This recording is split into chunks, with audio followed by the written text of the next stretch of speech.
Do you believe in ghost stories? Because I'm in one of Singapore's most notorious haunted places, the abandoned palace of the Johor Dynasty. But first, I gotta find this place. Officially, it does not exist. Not anymore. The whole place has been left to grow wild for the past 2 decades, and it looks like just any old bit of Singaporean jungle. But then you spot it. A small gap along the tree line, up a muddy incline that is certain to ruin my Sunday shoes. It's okay though, they're pretty old anyway. And up into a field of tall grass that could fit straight in the middle of Jurassic World. It's pretty easy to get lost in here. And if I'm perfectly honest, this is the one part of the trip that scares me the most. I have no idea what's in that grass. Malaysian king cobras, green vipers, the giant Singapore centipede, ugh. But hey, sometimes you gotta work through your fears so that you can get to a place that is supposed to want to scare the hell out of you.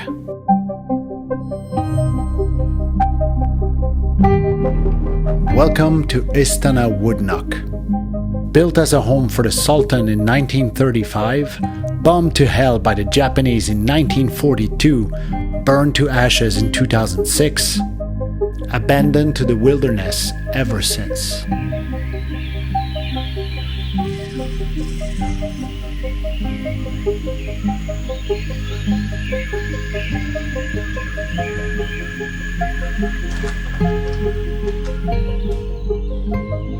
Now, as far as haunted mansion goes, this place has the right stuff.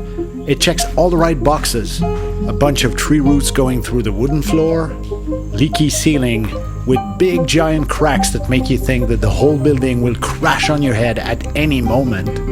And of course, a split staircase reminding you that Resident Evil 1 was an awesome game. If you're brave or stupid enough, you can get to the second floor and check out the old caved-in royal chambers.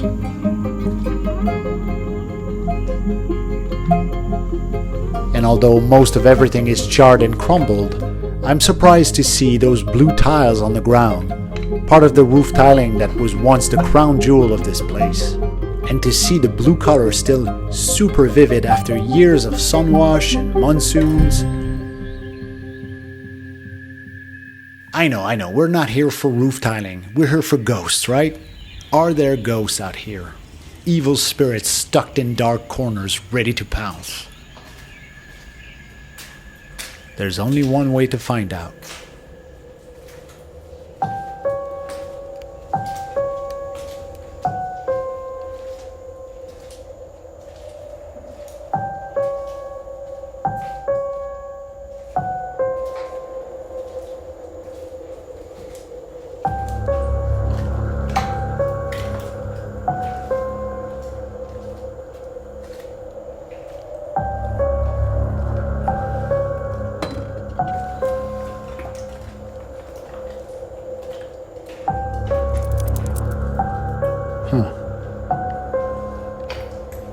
Oh, the electric box. Man, I wonder if that's where the fire started back in the...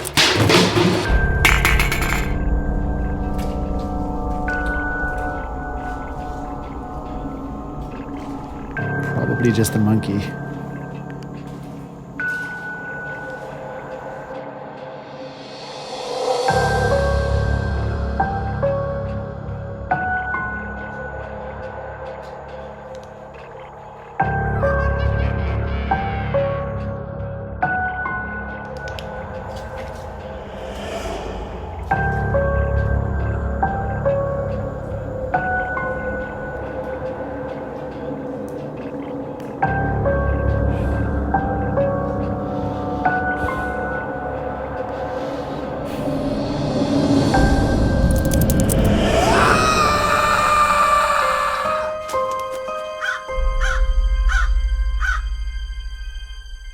Come on, man. That's a good jump scare right there. Did I get you?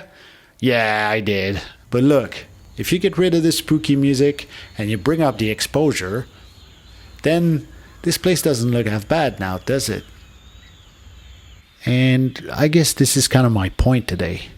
Old places abandoned in the woods is bound to be scary for somebody.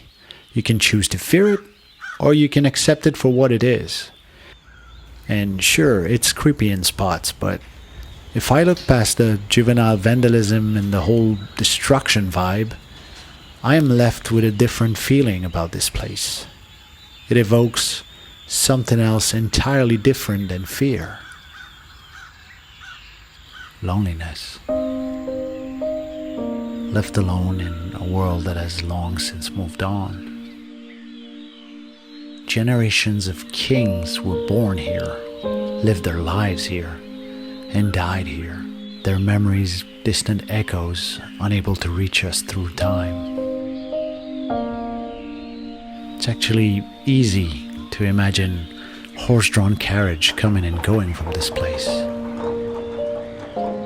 Evenings of music by candlelight, the melodies mixing in with the sounds of the jungle coming from the open doors to let in the breeze. What's impossible to imagine is that 100 years later, some white boy from half a world away would be standing in the middle of the destroyed home. The thought itself must have never occurred to them.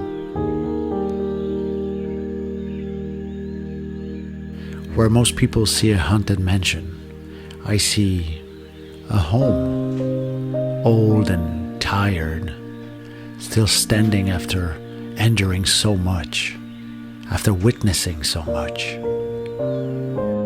A few decades from now, when all of this gets razed to the ground and replaced by some casino complex for the super rich, another person will be standing where I stand now, on this very spot, unaware of all the ghosts and memories and stories buried underneath their feet. But that's the way it goes, right? Nothing lasts forever. Not even the ghosts of our memories.